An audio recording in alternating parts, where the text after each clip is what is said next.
নমস্কার। আজ আমরা একটা লেখা নিয়ে একটু গভীরভাবে আলোচনা করব। লেখাটার নাম দেওয়া যেতে পারে ধরুন কৃতজ্ঞতার ঋষি।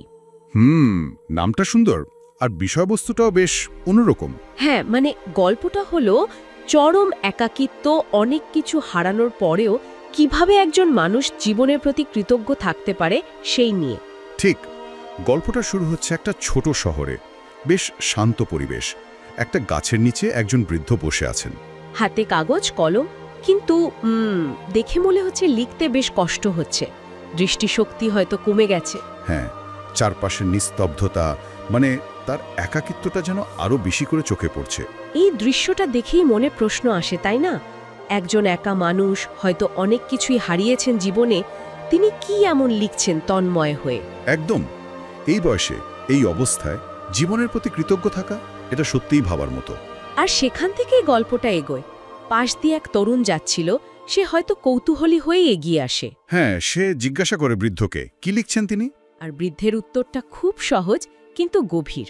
উনি বললেন, এটা আমার জীবন। বাহ, এটা আমার জীবন। মানে তরুণটি নিশ্চয়ই অবাক হয়েছিল। হ্যাঁ, কারণ বৃদ্ধ তো একা, চারপাশে কেউ নেই। তখন বৃদ্ধ ব্যাখ্যা করলেন। কি বললেন তিনি? বললেন যে হ্যাঁ, জীবনে পরিবার হারিয়েছেন, অনেক বন্ধু চলে গেছে, হয়তো অনেক স্বপ্নও পূরণ হয়নি।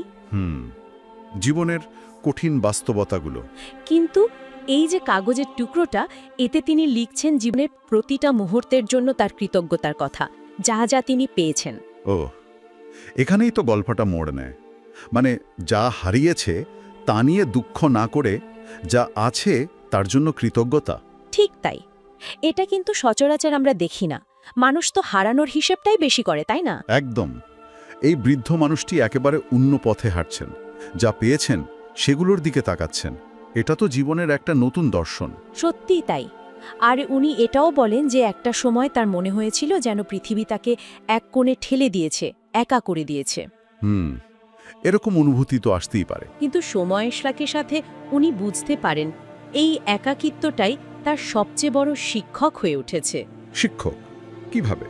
মানে ওই কষ্ট, ওই হারানোর মধ্যে দিয়েই উনি ভালোবাসতে শিখেছেন, ক্ষমা করতে শিখেছেন, আর জীবনের ছোট ছোট আনন্দগুলো সেগুলোকে মন দিয়ে উপভোগ করতে শিখেছেন। আচ্ছা, এটা তো দারুণ একটা উপলব্ধি। মনোবিজ্ঞানে একটা কথা আছে, পোস্ট ট্রমাটিক গ্রোথ। হ্যাঁ, শুনেছি। মানে বড় আঘাতের পর আরও শক্তিশালী হয়ে ওঠা। অনেকটা তাই। শুধু টিকে থাকা নয়, বরং সেই অভিজ্ঞতার ভেতর দিয়ে আরও বিকশিত হওয়া। বৃদ্ধের কথাগুলো শুনে ঠিক সেটাই মনে হচ্ছে। কষ্টটাকে উনি শুধু দুর্ভাগ্য হিসেবে দেখেননি, বরং আত্ম আবিষ্কারের একটা পথ হিসেবে দেখেছেন। যদিও তার চোখে হয়তো জল ছিল, কিন্তু মুখে একটা অদ্ভুত শান্তি ছিল। উনি বলছিলেন, এমনকি একা থেকেও জীবন হতে পারে পূর্ণ। এই কথাটা খুব গুরুত্বপূর্ণ মনে হয়। অবশ্যই। পূর্ণতা তো বাইরের জিনিস দিয়ে আসে না সবসময়, এটা ভেতরের একটা অনুভূতির ব্যাপার।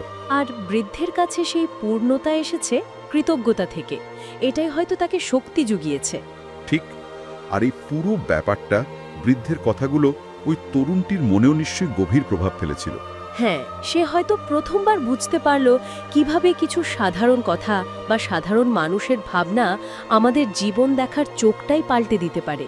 আচ্ছা, তাহলে এই পুরো গল্পটা থেকে আমরা মূল শিক্ষাটা কি নিতে পারি?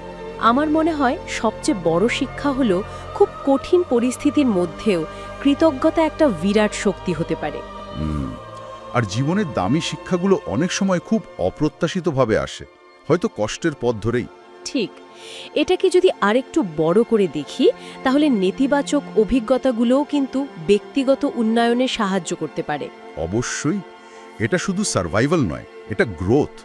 নিজেকে আরও ভালোভাবে চেনা, আরও সমৃদ্ধ করা। তবে এটাও ঠিক, সবার পক্ষে হয়তো কষ্টটাকে এভাবে দেখা সম্ভব হয় না।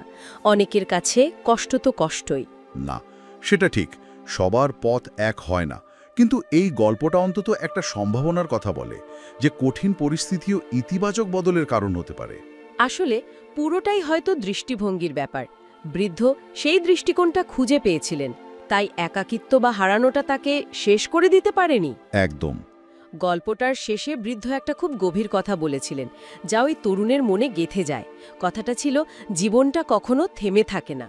বাহ, খুব সত্যি কথা। হ্যাঁ, আর এই কথাটা আমাদের সবার জন্যই একটা চিন্তার খোরাক রেখে যায়, তাই না? আমাদের পরিস্থিতি যাই হোক না কেন, জীবনের এই যে বয়ে চলা থামছে না, এই ভাবনাটা আমাদের কৃতজ্ঞতাবোধ বা জীবনের উদ্দেশ্য খুঁজে পেতে কিভাবে সাহায্য করতে পারে? এটা নিয়ে সত্যিই ভাবা উচিত। জীবন চলতেই থাকে। এমন একটা ভাবনা নিয়ে কথা বলবো যা হয়তো ক্ষতি বা একাকিত্বের মাঝেও কি করে কৃতজ্ঞ থাকা যায়, জীবনের মানে খুঁজে পাওয়া যায় কিভাবে, তাই না? এর জন্য আমরা একটা ছোট্ট গল্পের সাহায্য নেব। খুব ইন্টারেস্টিং একটা গল্প, এক তরুণ আর এক অভিজ্ঞ বৃদ্ধের দেখা হওয়া নিয়ে। হ্যাঁ, গল্পটা খুব সাধারণ, কিন্তু অসাধারণ একটা বার্তা দেয়। একটা ছোট্ট শহর, শান্ত পরিবেশ। সেখানে গাছের নিচে এক বৃদ্ধ মানুষ বসে আছেন, হাতে একটা কাগজ। কিছু লিখছেন মনে হয়, কিন্তু বয়স হয়েছে তো চোখে ভালো দেখতে পাচ্ছেন না। তখন এক তরুণ পাশ দিয়ে যাচ্ছিল। সে একটু কৌতূহলী হয়ে জিজ্ঞেস করে, কি লিখছেন তিনি? আর বৃদ্ধের উত্তরটা খুব সিম্পল কিন্তু গভীর, তাই না? বললেন, আমার জীবন। ভাবুন একবার। তারপর উনি ব্যাখ্যা করলেন যে জীবনে অনেক কিছুই হারিয়েছেন, পরিবার, বন্ধু, এমনকি নিজের স্বপ্নগুলো, প্রায় সব। কিন্তু উনি যা হারিয়েছেন সেটার হিসাব করছেন না, বরং যা পেয়েছেন তার জন্য কৃতজ্ঞতা লিখছেন। এখানেই তো প্রশ্নটা আসে, এত হারানোর পরেও, এত একা হয়েও একজন মানুষ কৃতজ্ঞ হন কি করে? ঠিক, এটাই তো অবাক করার মতো, তাই না? তরুণ ছেলেটাও ঠিক এটাই ভাবছিল, যে এই অবস্থায় একজন মানুষ, তার তো জীবনের উপর রাগ হওয়ার কথা, অভিমান হওয়ার কথা, কৃতজ্ঞতা আসবে কোত্থেকে? কিন্তু বৃদ্ধের পরের কথাগুলোতেই আসল ব্যাপারটা বোঝা যায়। হ্যাঁ, ওই উত্তরটা সত্যি অন্যরকম। উনি বললেন, আমার একলা থাকাটা আমার সবচেয়ে বড় শিক্ষক হয়েছে। এটা শুনে একটু থমকাতে হয়, তাই না? একাকিত্ব, শিক্ষক, আমরা তো এটাকে এড়িয়ে চলি। একদম, এখানেই গল্পটার আসল গভীরতা। বৃদ্ধ তখন খুলে বললেন যে এই একাকিত্ব, এই যন্ত্রণা, এগুলোই নাকি তাকে শিখিয়েছে ভালোবাসতে, ক্ষমা করতে, জীবনের ছোট ছোট আনন্দগুলো উপভোগ করতে। একাকিত্বটা তাকে বাইরের হইচই থেকে সরিয়ে এনে নিজের ভেতরের দিকে তাকাতে সাহায্য করেছে, যেটা হয়তো প্রথমে কষ্ট দিয়েছে, কিন্তু পরে পরে নিজেকে বুঝতে, অন্যদের বুঝতে শিখিয়েছে। তার এটা এক ধরনের সেলফ ডিসকভারি বা আত্ম উপলব্ধির মতো, যেখানে বাইরের পরিস্থিতি যাই হোক না কেন, ভেতরের শান্তিটা খুঁজে পাওয়া যায়। হ্যাঁ, অনেকটা সেরকমই। দেখুন, বৃদ্ধ যখন কথাগুলো বলছিলেন তার চোখে জল ছিল। হয়তো পুরনো স্মৃতি, হারানোর কষ্ট, সেগুলো তো আছেই, কিন্তু মুখে ছিল একটা অদ্ভুত শান্তি, প্রশান্তি। এটা কি বোঝায়? যে কষ্টগুলো শুধু কষ্ট হিসেবে থেকে যায়নি, সেগুলো গভীর শিক্ষাতে রূপান্তরিত হয়েছে।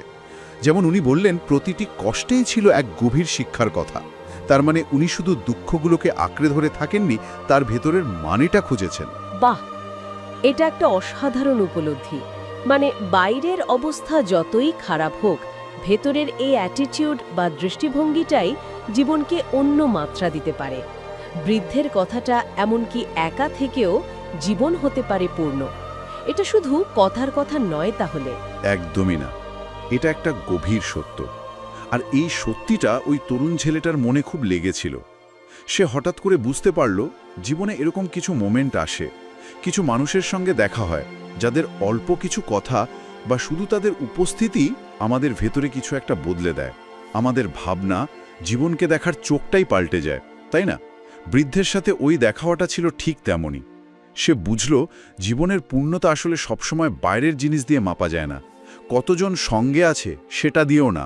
তাহলে এই পুরো আলোচনা থেকে আমরা যে মূল বিষয়টা ধরতে পারছি, সেটা হলো জীবনের কঠিন অভিজ্ঞতাগুলো, যেমন প্রিয়জন হারানো বা একাকিত্ব, এগুলো অপ্রত্যাশিতভাবে আমাদের শেখার সুযোগ করে দেয়, কৃতজ্ঞ হওয়ার কারণও খুঁজে দেয়।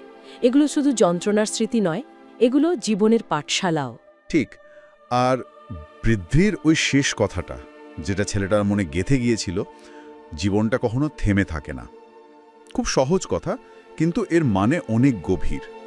এটা জীবনের রেজিলিয়েন্স, স্থিতিস্থাপকতা আর এগিয়ে চলার যে একটা স্বাভাবিক ছন্দ আছে, সেটার কথাই বলে। পরিস্থিতি যেমনই হোক, জীবন এগোবেই, আর তার সাথে মানিয়ে চলাই হয়তো সবচেয়ে বড় শিক্ষা। সত্যি তাই। এই গল্পটা আর আমাদের এই আলোচনাটা একটা জরুরি প্রশ্নের সামনে দাঁড় করায় আমাদের।